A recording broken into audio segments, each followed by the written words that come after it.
Marco Rubio is in Paris today for meetings with the French president to discuss the war in Ukraine, amid the so far fruitless efforts to persuade Russia to agree to a ceasefire.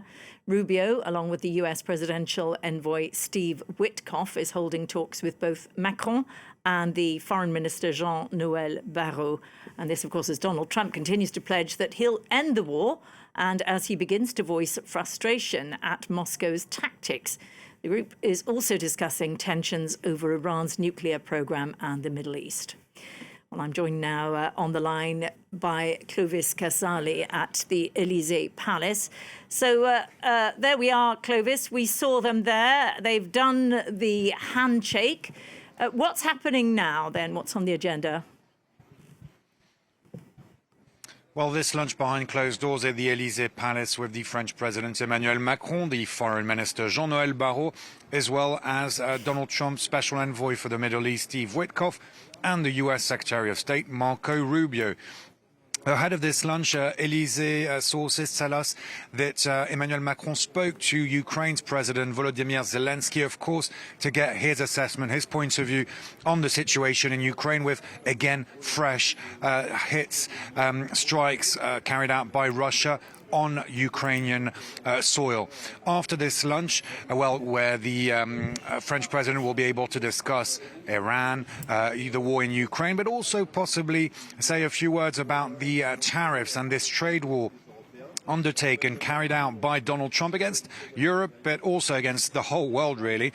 Well, there will be this afternoon more diplomatic talks with Steve Witkoff, as well as Emmanuel Macron's diplomatic advisor, Emmanuel Boun, and the national security advisors of the UK and Germany, and they will be joined also by the head of cabinet of Volodymyr Zelensky, the Ukrainian president. Ukraine saying that these talks, again, have one aim, and that is to reach a solid, a lasting ceasefire, but it does seem very difficult indeed. And you said there, Clovis, of course, Steve Witkoff taking part in those discussions. He's not a classical diplomat. He's not a diplomat at all. You know, what sort of role does he play in these discussions? I think it's fair to say that Steve Witkoff is an unusual character on the international stage in diplomatic affairs, and he has, it appears so, a wide-ranging of powers because he is a long-time friend of Donald Trump, a trusted ally of the US president, and that's why Donald Trump picked him as a special envoy for the Middle East.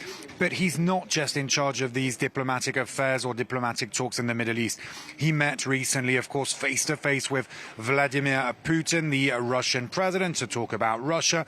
He was, of course, also in Oman, Steve Witkoff, to meet with the Iranian foreign minister on the very sensitive issue of nuclear weapons in Iran, with the US vowing to make sure that Iran dismantles its nuclear capabilities, with the head of the International Atomic Agency saying that Iran is close to getting the nuclear bomb, and therefore every diplomatic efforts need to be made, according to the US, to prevent this. These diplomatic talks, just for a final word, aim also for Europe to try to get a say, to try to understand also what is being negotiated between the US and Russia, between the US and Iran. And that's why this lunch between Emmanuel Macron and Steve Witkoff and Marco Rubio can be revealing in terms of getting information.